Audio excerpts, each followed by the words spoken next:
I'm the one, could you be the one?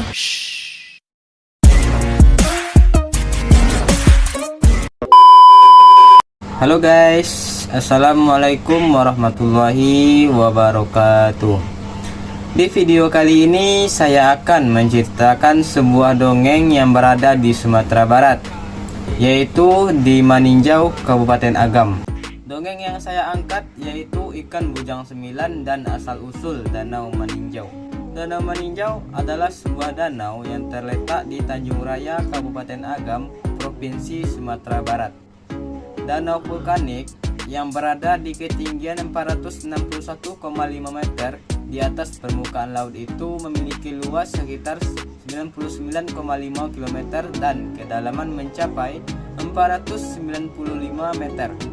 Danau Maninjau berasal dari letusan besar gunung api Sitinjau yang menghapuskan kurang lebih 220 sampai 250 km kubik material piroklastik. Itulah hasil kesimpulan dari para ahli yang sudah meneliti asal-usul Danau Maninjau. Namun, bagi masyarakat Tanjung Raya, Kabupaten Agam, ada sebuah legenda yang saat ini masih diceritakan secara turun-temurun kepada generasi penerus mengenai asal-muasal Gunung Sitinjau itu. Namun, bagi masyarakat Tanjung Raya, Kabupaten Agam, ada sebuah legenda yang saat ini masih diceritakan secara turun-temurun kepada generasi penerus mengenai asal-muasal Gunung Sitinjau itu meletus dan berubah menjadi danau. Legenda itu dikenal dengan nama Bujang Sembilan. Diceritakan pada zaman dahulu di Sumatera Barat terdapat sebuah gunung Merapi yang amat tinggi bernama Gunung Tinjau. Gunung tersebut posisinya berdekatan dengan Gunung Merapi dan Singgalang. Ibaratkan tungku yang memiliki tiga sisi, Gunung Sitinjau merupakan gunung tertinggi di antara gunung lainnya, dan puncaknya memiliki kawasan kawah luas yang mengeluarkan lahar panas. Di kaki Gunung Sitinjau terdapat beberapa perkampungan dengan masyarakat hidup makmur, tentram, dan sejahtera, dengan petani sebagai profesi utama. Di dalam satu perkampungan di kaki Sitinjau tinggallah 10 bersaudara yatim piatu yang terdiri atas 9 laki-laki dan seorang perempuan. Ke-10 bersaudara tersebut bernama Kukuban, Kudun, Buyuang, Malintang, Galapuang, Balok, Batang, Bayang, dan Kacia. Sementara adik mereka yang paling bungsu seorang perempuan yang bernama Siti Rasani, akrab dipanggil Sani. Walaupun yatim piatu, 10 saudara itu memiliki mamak yang bernama Datuk Limbatang, yang memiliki seorang putra yang bernama Giran. Dalam sistem kekerabatan adat Minangkabau, mamak memegang peranan penting untuk mendidik, membimbing, dan mengawasi keponakannya. Seiring berjalannya waktu, Sani pun berubah menjadi gadis yang cantik jelita, sehingga Giran pun menaruh hati. Ibarat gayung bersambut, perasaan Giran pun dirasakan Sani, sehingga mereka pun menjadi sepasang kekasih. Sebagai orang tua, tentu Datuk Limbatang sudah memahami putra dan kemenakannya, sehingga untuk mengantisipasi terjadinya hal yang tidak diinginkan, ia berencana untuk menyeduhkan meskipun berstatus sebagai mamak. Tentunya Datuk Limbatang harus merumpukan niat tersebut kepada seluruh saudara Sani. Namun, tujuan baik itu ditolak mentah-mentah oleh si Malintang.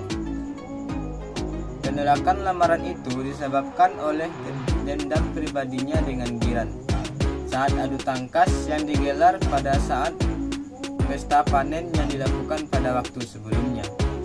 Dalam pertandingan, Giran tanpa sengaja mencederai si Malintang, sehingga ia pun merasa tidak senang dan merasakan dendam terhadap si Giran. Pertemuan yang untuk menundingkan masalah yang sedang mereka hadapi tidak menemukan titik terang. Ketika mereka hendak kembali ke rumah, pakaian yang dikenakan Sani tersangkut ranting kayu dan sobek. Selain sobek, ranting kayu juga melukai kakinya saat melakukan pertemuan. Melihat kondisi tersebut, Giran pun berniat menolong dan tanpa disadari 9 saudara laki-laki Sani bersama puluhan warga sudah mengintai mereka dari jauh saat membersihkan luka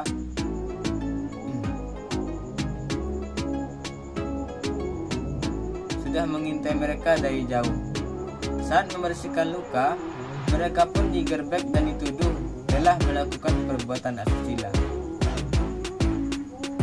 Dan akhirnya mereka pun disidang. Saat disidangkan, Sani dan Giran membantah tuduhan yang dilontarkan pada mereka. Namun, berdasarkan kesaksian 9 saudara laki-laki Sani, sidang adat pun memutuskan bahwa mereka bersalah dan melanggar adat yang berlaku. Sebagai hukuman, mereka harus dibuang di kawah Gunung Tinjau. Pada hari yang telah ditentukan, keduanya menjalani hukuman dan sebelum melompat ke kawah, keduanya berkata jika mereka tidak bersalah, dan akhirnya mereka disidangkan. Saat disidangkan, Sani dan Giran membantah tuduhan yang dilontarkan pada mereka. Namun, berdasarkan kesaksian 9 saudara laki-laki Sani, sidang adat pun memutuskan bahwa mereka bersalah dan melanggar adat yang berlaku. Sebagai hukuman, mereka harus dibuang ke kawah Gunung Tinjau. Pada hari yang telah ditentukan, keduanya menjalankan hukuman dan sebelum melompat ke kawah, keduanya berkata, jika mereka tidak bersalah, Gunung Tinjau akan meletus dan 9 saudara laki-laki akan dikutuk menjadi ikan. Setelah hukuman dijalankan, tiba-tiba gunung pun meletus dengan dahsyatnya dan tidak ada seorang pun yang selamat. Sedangkan 9 saudara laki-laki Sani menjelma menjadi ikan. Letusan gunung dahsyat itu menyisakan kawah yang luas dan lama-kelamaan menjadi sebuah danau.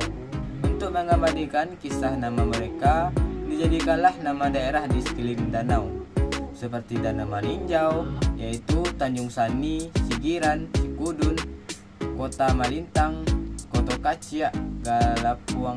Sementara 9 saudara laki-laki Sani yang dikutuk menjadi ikan itu diyakini oleh penduduk setempat sebagai penjaga danau yang bernama Ikan Bujang 9. Dan cerita pun tamat. Demikianlah kisah Bujang 9. Terima kasih telah menonton video ini. Assalamualaikum warahmatullahi wabarakatuh.